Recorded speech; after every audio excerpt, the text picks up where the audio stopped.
Shane White, and this is The Process.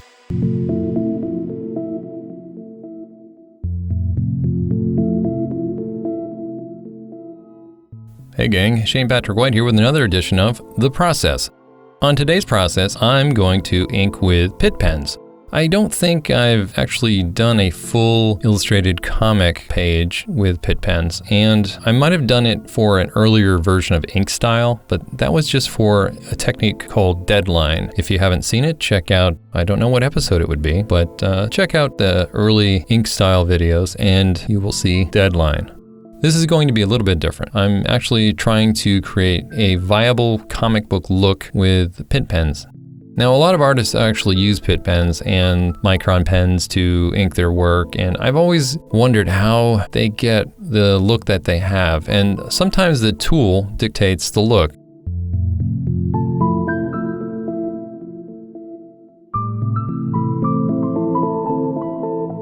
Trying to ink something in a Bronze Age style with Pitt pens would seem kind of useless. It's more work and more ink than needed to be used. So that's why using a brush to get that Bronze Age look is the right tool for the job.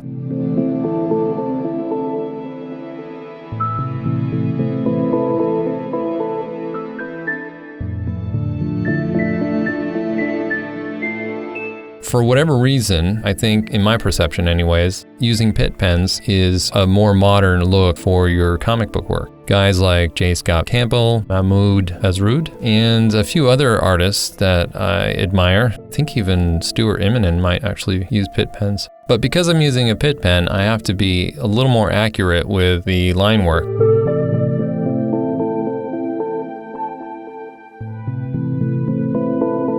Brushes are, oddly enough, a little more forgiving. Because the brush itself acts as a tail that you draw across the substrate, it gives you a little more, how to put it, a little more leeway. So for instance, I remember when I first inked with a Winsor & Newton Series 7 number 3, it had a longer tail than what I was used to, which was a number 2. And I realized someone could actually bump the table or bump me and I would not miss a beat. The line I'd pull or whatever would still look correct. With a Pitt pen, or with pens in general, part of the problem with it is it's immediate. There is no forgiveness. You have to have a very steady hand. So using ellipse guides, using French curves is necessary to get the look that I'm illustrating now. Some people are very comfortable with this, and they don't need all the guides to do what needs done. Sometimes the look itself may be looser or feel looser, and so they'll ink everything freehand. What I like to do when I'm inking in brush is I'll pencil everything using rulers and ellipse guides and French curves, and then I'll ink it freehand because I want a little more liveliness to the actual inks.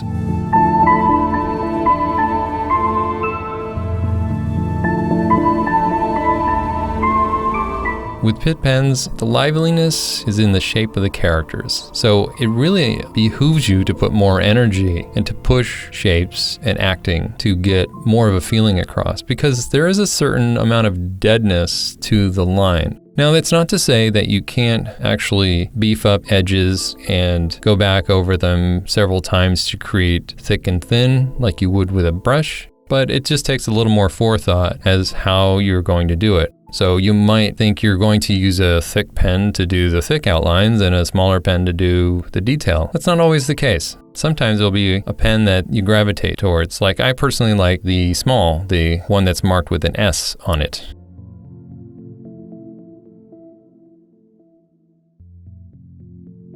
As I'm illustrating the piece, I'm starting with the background. The reason why is I wanted to make sure that I had all the elements balanced in terms of thicks and thins. So the shape of an object will have a thicker outline than the inner detail. So I think the background, I did a lot of it using the Pitt pen labeled S, which I guess would be a small, and the detail of that would also be XS, which might be extra small. But a lot of that is really up to you. I might have actually used fine, which is marked with an F. I think that's what I did. I used fine for the outlines and then small for the detail. I used the XS for the really fine detail like dirt and grunge. Yeah, that sounds about right. Because for the characters up front, I think I was using an M, which is, I don't know, it's the largest of the pens for the outlines and some of the thicker detail. And then I would go back in with an F to solidify the next level of detail to create a graduating size or scale of the detail. And then leave S and XS for different kinds of inner detail. So as you can see, I'm using an M for the outline, but then if I did, say, the bracelets or a belt, I would probably use an F for outlining that, but then the small for the inner detail of that object. And that's kind of what's going through my head as I'm breaking this down. I'm trying to figure out, how do I balance with the boundaries of the sizes that the Pitt pens have given me.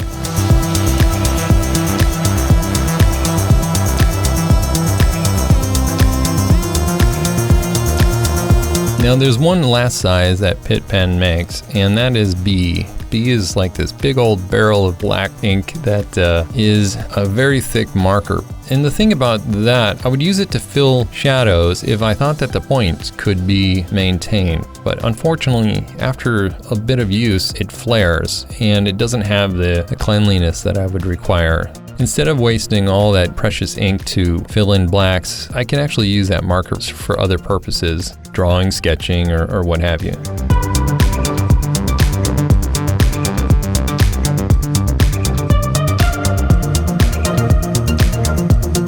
So on this piece, I've decided already that I'm going to fill all the blacks using a brush. That's just the way it has to be. So forgive me that this isn't totally done with Pitt pens. As I've stated earlier, you gotta use the tools that work for you.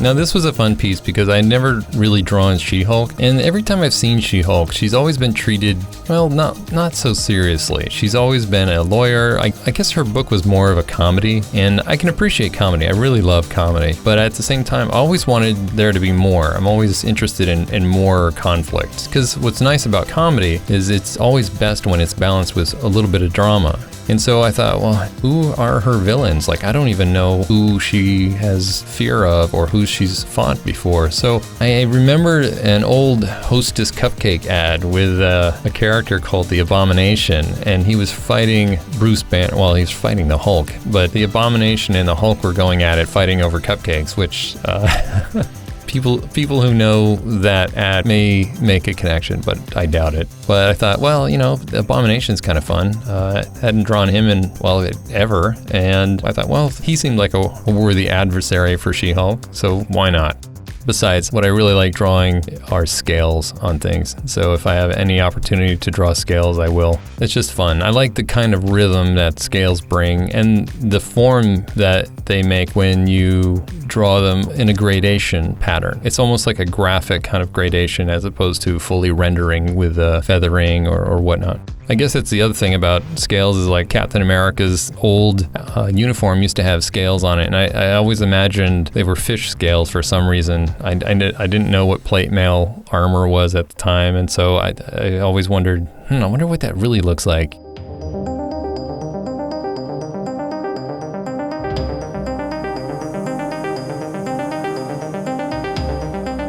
Now the story with this illustration is basically they're battling in a lab. Who knows what's growing in the lab?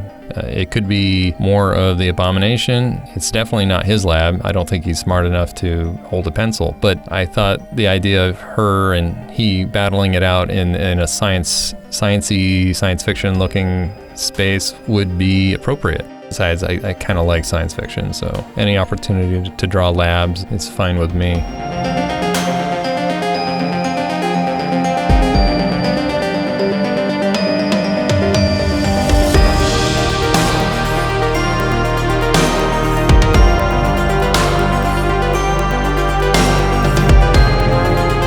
And the other thing about She-Hulk that I saw a lot of images of or her being sexy or overly sexual, and I don't know. I think there's a place and time for it, and I don't think it shows your best skills as an artist just to go and draw something sexy. And yes, I mean, there are people who make a living doing it, who are called upon to do it, and I'm okay with that. You know, they do their thing. I love sex. I think it's a great thing. I have no compunction to illustrate anything sexy. It's not my first go-to. I feel like it's an easy on-ramp. You know, if you want people to like your work, draw something sexy, and I don't know. But I'm always looking for a challenge. I'm always looking for something I haven't done before, and this was my intro into that. I always want more of a reason behind the illustration. I always want more of a story that makes sense. So in order for me to draw a sexy pose or a sexy character, I have to come to terms with why. Why does she need to be sexy? What's sexy about it? Who is she posing for? Because essentially the drawing, if she's flirting with the viewer, who is that viewer? You know, what's that story? There's usually not a lot of story there, to be honest. So for me to draw She-Hulk being sexy, I would probably have to come up with a story and a setting that made sense, but that's not going to happen anytime soon.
Now you can see that the image is finally taking shape. I'm trying some things, I'm getting more comfortable with the pens. I'm embracing the immediacy of the pens themselves. And even though I typically use my full arm when I ink, especially with a brush, with the pen, I'm doing a little more wrist action, more of the smaller movements, because I don't have that leeway of dragging out a long line. So the wrist is being relied on to fulfill the requirements to get the image to be fully realized.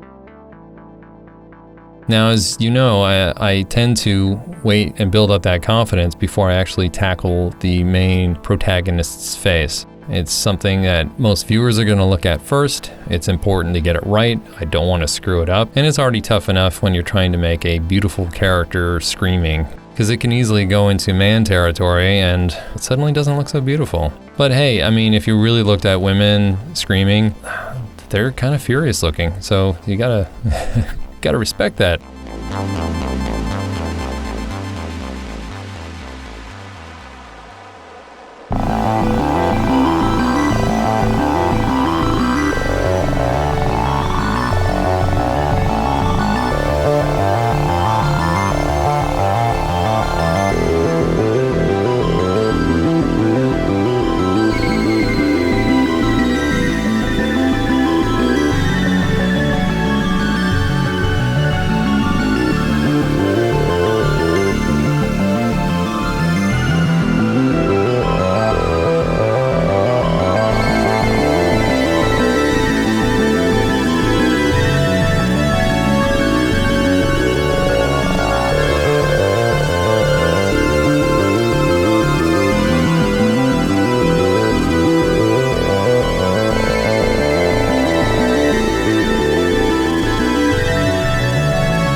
Now I wanted to draw a sort of Kirby hand coming out at you, and I know those are difficult. I think I redrew this hand at least a half a dozen times, and it's still, I don't know, it still looks like hot dog fingers to me.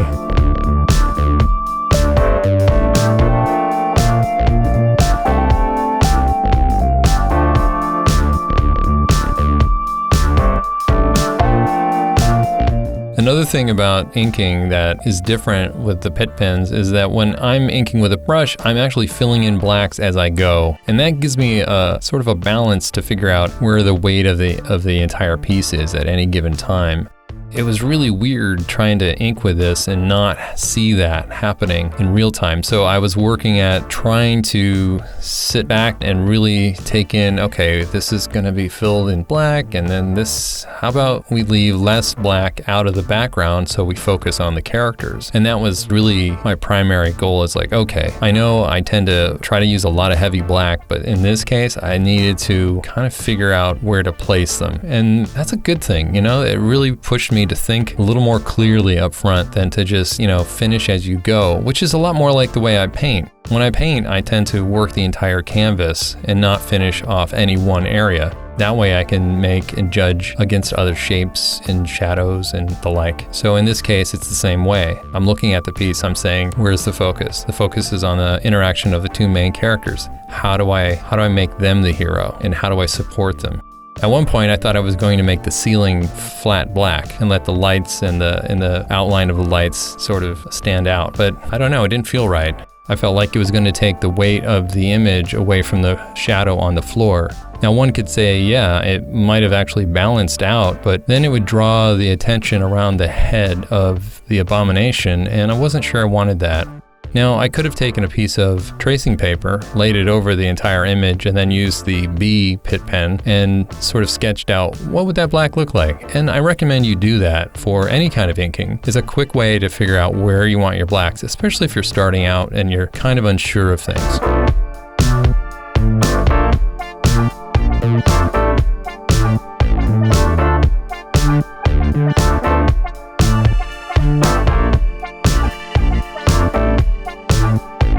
Now here comes a different challenge from me. When I start filling in with black using the brush, I'm trying to find a way to create smooth transitions. And right off the bat, I'm trying to figure out, how do I transition the scales? I started off filling in those shadows, but I'm not satisfied with how I've transitioned the scales, and so I take a break and I start inking other things. The idea is ink the things you know, ink the things that are easy, that don't require guesswork or an assessment, and then think about what you want to do in the rest of the piece. I learned that early on in my career. I was working at a t-shirt company and I was trying to figure out how to color a design. And so one of the fellow artists said, well, just color what you know and then fill in the rest later. And then years later, I sort of changed that in some ways. I was like, well, color the area that you want to focus on first, and then everything else should support that.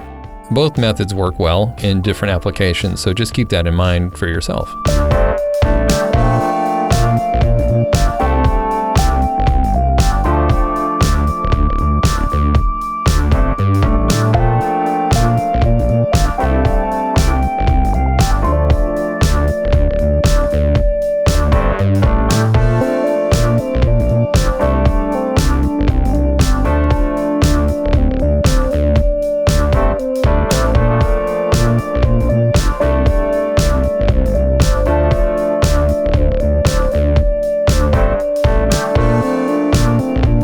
Another thing that's really difficult when you're transitioning the brushwork and the pen is the hair that you have to render. And it's not easy because the point of a brush goes from thick to thin pretty quickly. And if you don't account for that in the pen work, the brush can seem a bit invasive. It can seem like a big old dumb mark that shouldn't be there.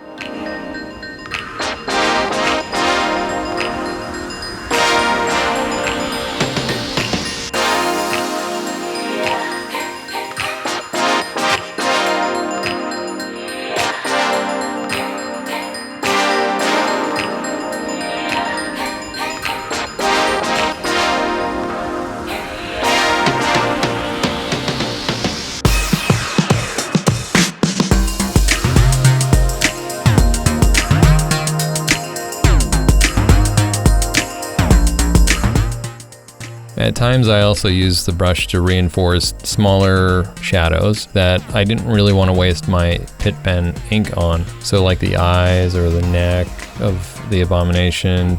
I didn't want to pull it too far away from the actual pen itself because the pen is its own look. And the more brush interference outside of filling in blacks, the less of the pen look that you get.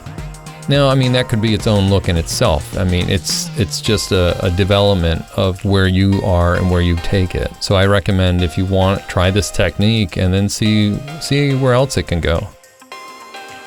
Now, in the hands of somebody else, like say J. Scott Campbell, who on his Instagram will show some of his how-to videos, you'll see that we ink very differently. He's very comfortable with it, and he has a very interesting, loose sort of style where he'll outline something and then he'll create like a double line. He'll have a thinner line that reinforces his outline, which gives it that sort of J. Scott Campbell look.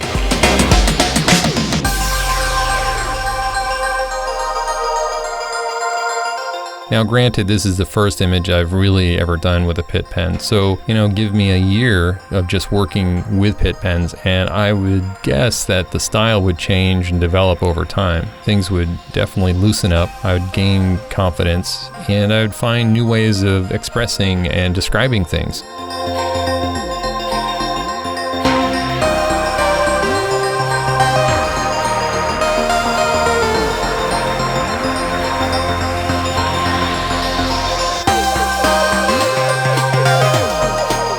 The thing is, style takes time. Style is your influences based on your preferences and the way you look at things, and then actually how you go about explaining them in your own art.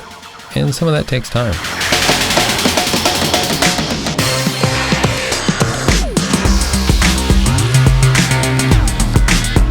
Now you'll see on one of the liquid-filled tanks, I actually screwed up on the lines that look like venting.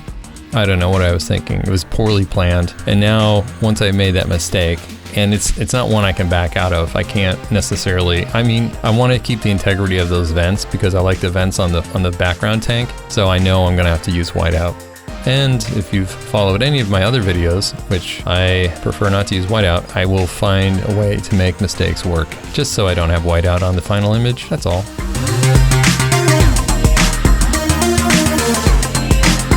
I'm also trying not to beat myself up over making a mistake. Mistakes happen, but it's about how you deal with those mistakes that make the artist. That should be a t-shirt somewhere.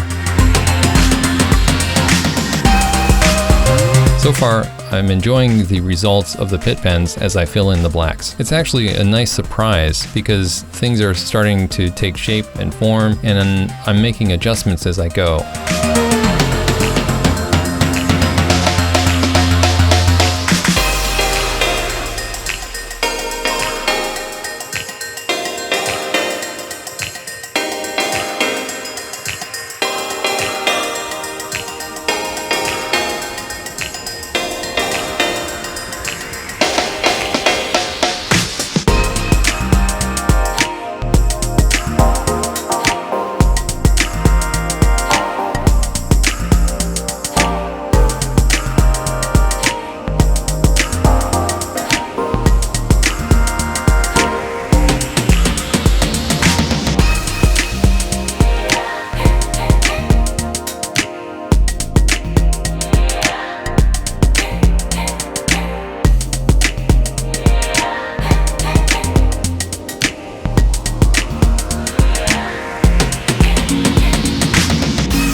Now you see I'm going back in with gouache, trying to fix that venting. And I'll also use the gouache to sharpen up some edges, to add some highlights, to break up some lines, and to add detail where there wasn't any before. So for instance, in the solid black areas of the background, sometimes I don't want those to be solid. They tend to be dead. I think Will Eisner described it best in some of his art, is that he would break up solid black with little spots of white. And he would do that on the fly with the brush. He wouldn't necessarily go back in with gouache. But even as I go in and clean up stuff with the gouache, I find areas that I can reinforce and make better with pens. And so I'm basically swapping back and forth in between the two.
about gouache is you may notice that when you use it, it goes on thin the first time, and you have to let that dry before you add a second coat, especially if you're trying to cover heavy areas of black. It does work, you just have to be patient. I tend to use a whole bean white. I use a permanent white, which it has good coverage. It's better than the primary white, or so I'm told. I use the primary white for mixing gouache paints and for a lot of my painting. Apparently it's a better mixing color, and permanent white's like a permanent marker. Supposedly it has better coverage.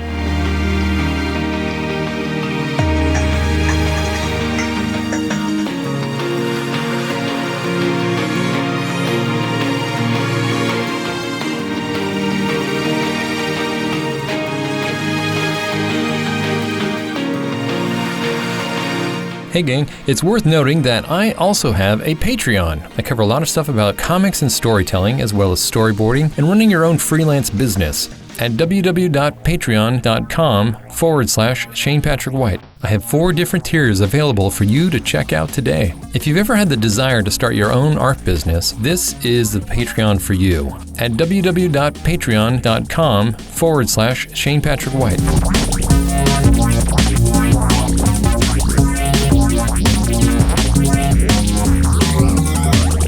As always, thanks for watching. And also, don't forget to subscribe to The Process. And please, if you have more questions, feel free to leave a comment below.